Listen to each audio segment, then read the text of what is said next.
Não estou. Isso, eu começo e aí a gente nós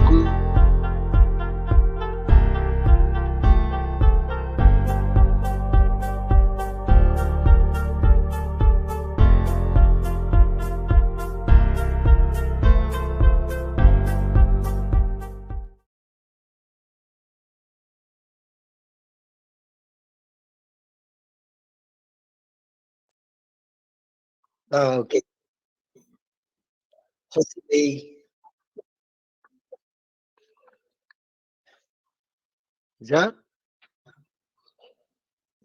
Boa noite, bem-vindos, bem-vindas todos e todas que vão seguir aqui ao nosso encontro de hoje, falando sobre o PL 2903. Agradecemos principalmente o nosso querido Oscar Barreto, nossa querida Rocilei Poncilacqua, e, e esse espaço virtual oferecido pela querida Letícia Fontoura, do canal Integração, canal que nós agradecemos e que vem acompanhando há muitos anos, inclusive, a luta também que os povos indígenas aqui no Brasil estão tendo em função dos projetos de lei, do marco temporal e outras leis e regulamentações que eles estão querendo levar adiante em função de tomar terras e territórios nesse país. E eu quero começar um pouco, antes de mais nada, antes de passar a palavra, falando sobre algumas questões bem básicas, né?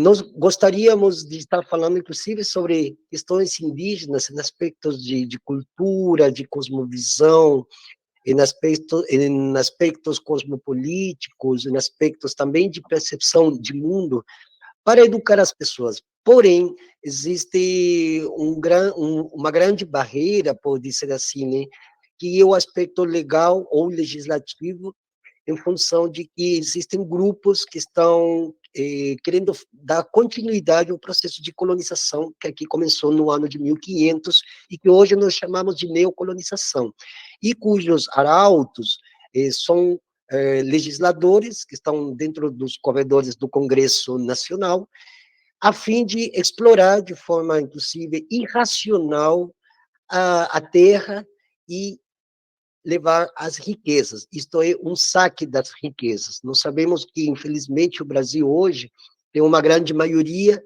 que se opõe a essa cosmovisão indígena, aos anseios da população brasileira para ter minimamente uma vida digna, qualidade de vida, e também se opõe legalmente a que os povos indígenas continuem nos seus territórios, eles que são guardiões e guardiãs das florestas, das águas, da natureza, da vida, né, de modo geral.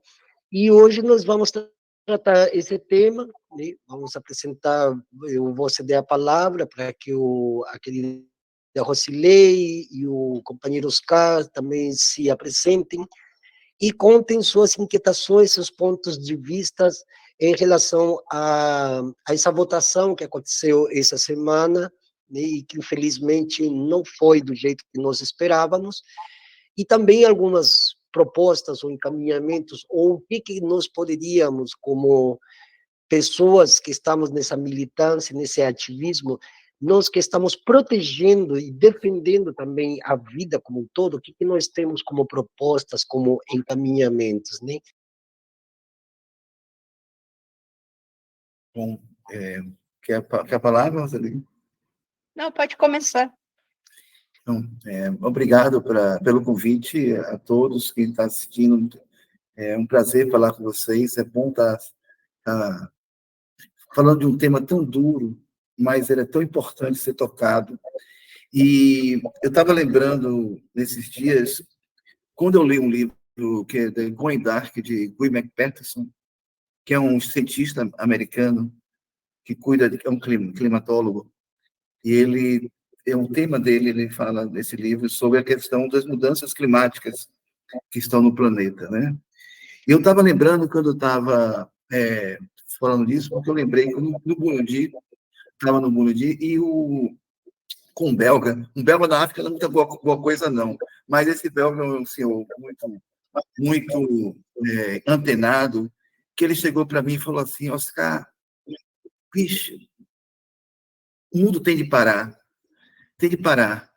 porque aí eu volto para o livro, que ele queria dizer que, se ele, eu lembrando do livro, que eu comentei com ele no livro, é que assim vai chegar um ano que as catástrofes vão eclodir em todo lugar. Vai ter ciclone na Flórida, vai ter, ao mesmo tempo, terremoto, enchente no Marrocos, etc.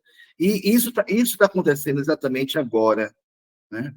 E, então, assim, se nós não, nesse instante, não se mobilizarmos para dar um freio no planeta, o planeta precisa frear, a gente não sabe, a cada ano, essa consequência disso. E, de certa forma, temos a sorte de ter um governo que está empenhado, e com toda a crítica, mas empenhado em relação ao meio ambiente, e tentar fazer disso realmente um projeto, não de Brasil, mas um projeto de mundo, porque é preciso realmente que a coisa se pare, porque a coisa está sendo muito séria. Acho que quem está acompanhando deve estar vendo os incêndios e tudo que está acontecendo no Canadá, e a catástrofe também teve também na Malásia, e todo mundo, né? Então, nós precisamos parar. E assim, eu digo que essa causa que mexe com as demarcações de terras indígenas não é uma questão brasileira, é uma questão também da cultura dos povos originários do mundo. Porque pode-se dizer, falar dos aborígenes australianos ou dos maoris, que hoje eles têm uma condição até de proteção do Estado, uma separação do Estado, como também os povos métis do Canadá, e todos os demais povos, existe já uma proteção, o Brasil está tentando isso, mas foram povos que foram totalmente exterminados. O que se restou dessas culturas, hoje, o Brasil ainda, entre aspas, tem um privilégio de ter vários povos originários na condição de se manter uma cultura rica dessa globalização, né, que também fala Ludwig. Então, assim, a proteção desses povos hoje não é só do Brasil, é do mundo. O mundo tem que olhar para o Brasil, e é isso que nós temos que ampliar essa discussão lá para fora, porque isso é uma das tarefas que eu estou aqui, atrair as pessoas para essa luta. Não é uma luta simples de demarcação dos povos indígenas, é uma luta simples do planeta Terra em relação ao que resta de povos originários no seu habitat, na sua condição. E isso está sendo, pode ser, essa demarcação, essa falha pode ser drástica para que isso não reste um caminho ainda de um povo que deu certo, né? E é isso que eu quero tratar depois do que deu certo no planeta. O que deu certo no planeta é essa proteção, essa ligação com a natureza, espiritualmente, e toda a sua culturalmente. Então, essa questão da demarcação ultrapassa nossas fronteiras. É o planeta que está em jogo agora. E nada ter os indígenas ao nosso lado, protegendo ao planeta. Passar a palavra. Passando a palavra. É interessante o que você falou. Eu quero chamar uma observação, assim. E é engraçado que nós imaginamos o final do mundo, né? Não é verdade? Mas a gente não consegue pensar o final do sistema capitalista. Não tem esse entendimento quando você fala que é preciso parar agora, né? É engraçado que eles já mercantilizaram o fim do mundo. Tanto que os bilionários estão construindo uma nave para colonizar Marte, né? O que fizeram? Já virou um meio de venda, né? Então, assim, é muito interessante isso e é muito triste, né? É triste demais, porque essas pessoas que vão ter dinheiro, assim, é como se fosse Privilegiados, né? É um filme de ficção científica, né? As pessoas que vão, elas têm dinheiro, né? E quem vai sobrar é para nós o final do mundo mesmo, mas o final do mundo não é um mundo explodir. O final do mundo é o que já está acontecendo, né? É você abrir a janela da sua casa, entrar um saco plástico na tua cara, bater na tua cara, né? Ao invés de canto de passarinho, sei lá o quê, né? Ao invés de borboleta, entrar um monte de mosca dentro da sua casa. Isso é o final do mundo, né? Eu estava lendo esses dias um artigo em que... Ai, desculpa, minha gata pulou no meu colo. E até 2030 vai ter mais plástico no oceano do que peixe. Então é complicado, sabe? Assim, o final do mundo já chegou, já está batendo nas portas da gente, né? Mas agora, voltando a essa lei maluca aí que o Senado aprovou, né? Tá bem, hoje, inclusive, um pronunciamento do Barroso, né? Foi maravilhoso, ele foi bem didático. Existe uma Constituição. O agronegócio, os ruralistas, eles também precisam estar dentro da Constituição, né? Um projeto de lei, porque o que foi aprovado é um projeto de lei. Um projeto de lei não tem como mudar a Constituição. E o Supremo Tribunal Federal já mostrou e já votou com uma larga diferença de votos, que foi 9-2, de que o marco temporal não existe dentro da nossa Constituição Federal. Entendeu? Aí falam, mas tem a PEC. Existe outra coisa dentro da Constituição brasileira, que são as causas pétreas. As causas pétreas, o que é isso? Pétrea vem de pedra mesmo, tá? Que foi escrito na pedra que existem direitos básicos que precisam ser respeitados. E os direitos indígenas é uma causa pétrea. Da mesma forma que vai ter que, se eles colocarem em votação uma PEC, e essa PEC ser aprovada, vai ter discussão de novo no Supremo Tribunal Federal, porque a Constituição não pode mudar uma causa pétrea, a não ser, né, que a gente caia numa ditadura, porque, graças a Deus, esse homem não ganhou, quem ganhou foi o Lula, embora a gente esteja bem asfixiado com esse centrão, porque quem está fazendo tudo isso é o centrão, que são parecem crianças mimadas que não sabem perder, né? Aí eles começam a procurar confusão, ao invés de discutir outras coisas que o Brasil precisa, né? Eles começam a fazer esse tipo de coisa, que nem um casamento homossexual, né? Homoafetivo, aliás, né? Esse é o nome. O marco temporal, essas coisas assim, né? Que já está decidido na Constituição brasileira, gente. Não tem como, né? E vai ser um desgaste, vai ser um desgaste. Agora eles estão querendo colocar uma lei de que o Congresso pode mudar a decisão do Supremo Tribunal Federal.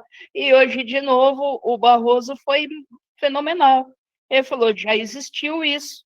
Foi lá em 1940, 47, 37, eu não me recordo a data, em que foi uma ditadura no Brasil.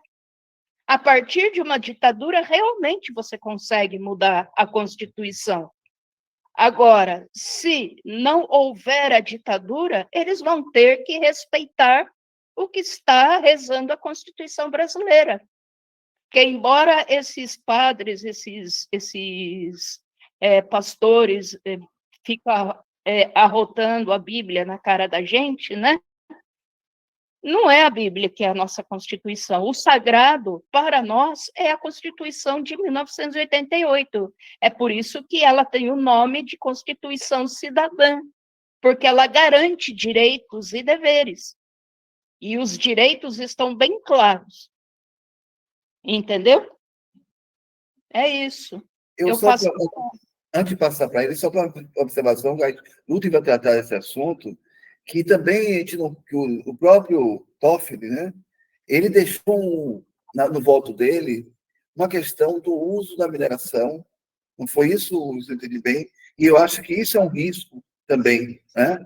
E eu acho que, vou passar para o Luque, a gente vai tratar um pouco sobre isso, que nós temos que nos prevenir de várias etapas, porque assim, não existe santo ali, né? Não existe santo nessa jogada. Não, não existe santo, ainda bem. Graças a Deus que não existe santo. Sim, graças a Deus. Sim. Existem constitucionalistas, estudiosos da Constituição, né? E que garantem os direitos nacionais. É óbvio que todo direito ele nasceu para preservar o capital, né? A gente ainda tem essa coisa do direito antigo, né? Porque nasceu praticamente junto com a Revolução Francesa. A Revolução Francesa a gente não pode esquecer.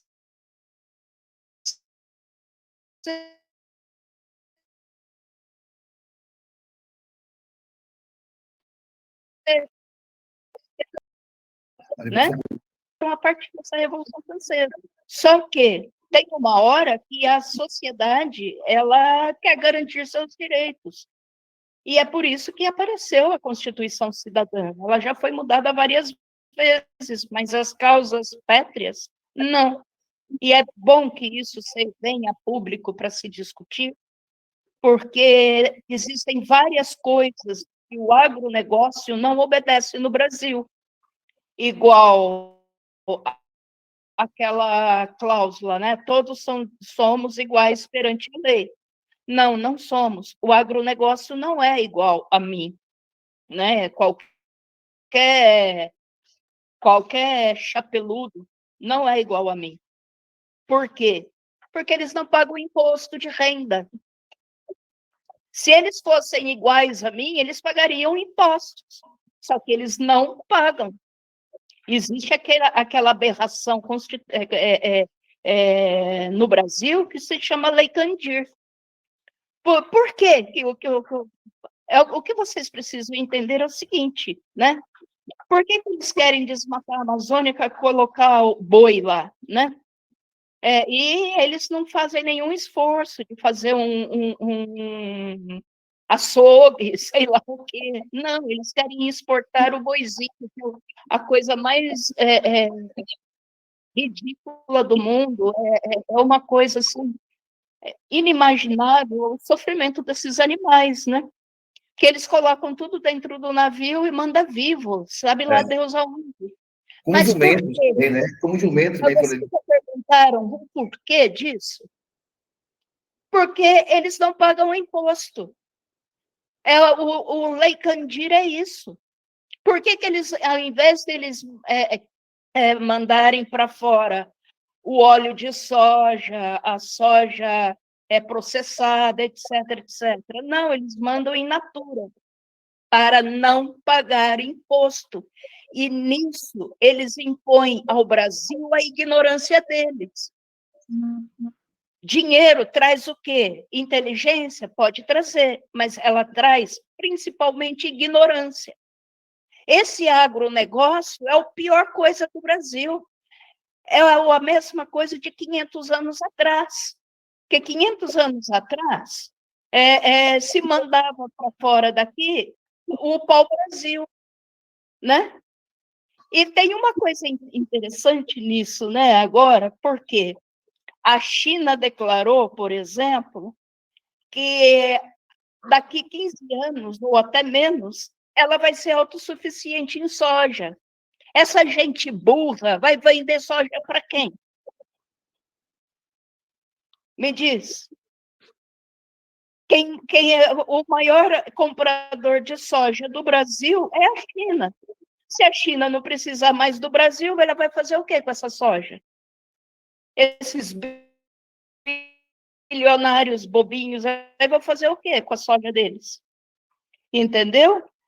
Então, eu acho importante que agora, talvez por esse movimento chinês, estão aparecendo algumas pessoas que estão pensando em fazer diferente, ou seja, realmente processar essa soja, transformar em óleo, em não sei o quê, não sei o quê, não sei o quê, e exportar, né, o resultado da soja, não a soja em grão. Porque por que vocês nunca pensaram por que no Brasil não há pesquisa? Se eu mando boi vivo, se eu mando soja em grão, para que eu preciso de cientista para fazer isso? Não preciso. Eu vou precisar de cientista para ele transformar a soja, por exemplo, em hambúrguer, né? Ou o boi, puxa vida, uma outra forma, né, de manejo com o boi. Então, assim, são essas coisas que precisam ser questionadas e mostradas para as pessoas, né? Infelizmente, a população brasileira, ela sofre o tempo inteiro boicote o que há de mais sagrado também, que é a informação. A mídia hegemônica brasileira, ela é tão assassina quanto qualquer outro, porque ela não informa a população do que é que está acontecendo de verdade. Por quê? Interesse econômico. O interesse econômico que está matando todo mundo, inclusive eles. Desculpa se eu excedi, mas é isso que tem que ser visto. Sim, eu concordo muito com a fala da Rocilei, e eu vou pegar um gancho também, que um pouquinho antes, conversando com o Oscar, sobre a questão da flexibilização das leis de mineração proposta pelo ministro Dias Toffoli, né? A gente estava conversando um pouco antes sobre isso, né? Isso aqui vem, para quem conhece bastante sobre o assunto, que nem eu, inclusive eu estive em 2019 lá na Bolívia, quando foi o golpe de Estado na Bolívia, naquele ano, contra o ex-presidente Evo Morales, o que estava atrás por isso? Foi uma espécie de uma vitrine pedagógica do que iria vir e do que está sendo, neste momento, quase em todo o arco sul-americano, a questão dos minérios, justamente para fabricar naves espaciais que deem cabimento a essa ideia do Musk, dos grandes ricos do mundo, irem para Marte, né? E esse problema do lítio volta a se repetir logo mais com o golpe de Estado contra o parente Pedro Castillo, né, ex-presidente do Peru, que se encontra sequestrado até os dias de hoje, né, nem a família tem, inclusive, não tem acesso sequer a conversar com ele, né, até hoje, e que também está o lítio atrás. E a questão da mineração, hoje, no Brasil, também faz parte desse jogo. E esse jogo está complementado justamente por essas elites satelitais que nós temos aqui na América do Sul, que servem às grandes elites econômicas financeiras mundiais, e principalmente os dois principais bancos, que é do grupo BlackRock e da Vanguard, que são os dois principais, que são os que absorvem todas essas riquezas a fim de levar adiante esse megaprojeto desses grandes ricos, né? Aí nós temos por cima a Agenda 2030 da ONU, mas que, em definitiva, também não está trazendo soluções concretas para esses complexos problemas, principalmente em relação à ecologia, meio ambiente e tal, né? Ora, diante do exposto, tanto pela Rocilei e pelo Oscar, a pergunta que fica, nós como cidadãos comuns, qual seria, nesse momento, crucial, tanto para a própria história do Brasil, tal como comentou a Rocilei, que fez uma excelente ênfase, e isso dos commodities, o que hoje nós chamamos de commodities, vem de há mais de 500 anos, aliás, vem desde que Colombo chegou aqui. Nós continuamos sendo meros produtores de matéria-prima, sem direito a gente, inclusive, entrar, se se quer, num processo de progresso, mas que essas matérias-primas sejam trabalhadas aqui e que os resultados finais sejam vendidos a partir das riquezas de que sejam trabalhadas aqui, né, como a madeira, os próprios minerais e tal. Não, eles querem enviar matéria-prima para nós continuarmos nesse atraso, digamos assim, secular, de um desenvolvimento que provoca maior subdesenvolvimento, né? Que esse vias de desenvolvimento tem algo oculto nessa terminologia. É vias de desenvolvimento que traz ou subjaz ao desdesenvolvimento, ao indesenvolvimento, por falar assim, porque nós continuamos empobrecidos, né? Todos os países da América Latina continuamos empobrecidos porque continuamos sendo aquele graneiro, né, aquele quintal, só produz matéria-prima, mas nada é fabricado aqui. Não se dá valor à indústria nacional, não se dá valor às pessoas inteligentes que temos aqui no Brasil e em todos os países, não se investe em ciência e tecnologia, como fazem, inclusive, ou como fez a China, a Rússia, que investiu pesado em engenharia, eles já estão trabalhando, inclusive, com a física quântica, né? Aqui não, aqui continuamos sendo meros produtores de matéria-prima, e, ao mesmo tempo, essa produção traz exatamente o que a Rosemary falou, maior ignorância nas pessoas, né? Então, Lud, que agora vai, para o trabalhador, né, eu acho que vai ter mais um monstro, né, que é a inteligência artificial. Exatamente. E a gente ainda está no número 1, eles já estão no número 3, né? É complicado, sabe? Assim, é desesperador ver o atraso brasileiro. Mas, Roseli... Mas não, eles fazem sempre a mesma coisa. É incrível. Mas não é só o Brasil, né? A América Latina toda sofre esse processo, o próprio Caribe sofre esse processo, a África, esse processo é um processo mundial, um plano mundial. A África ainda sofre muito mais. O estado dos países africanos chega a ser deplorável, vai ser deplorável. E o interessante é que teve eu não sei quem foi, uma africana diante de Macron, que disse assim, pare de nos ajudar, pare de nos colocar sempre como pessoas menores. E é isso essa é a política capitalista, né? De nos fazer como se estivesse fazendo um favor para a gente. Esse processo é um processo que envolve a imprensa, a mídia, que é uma mídia totalmente envolvida. Então, assim, é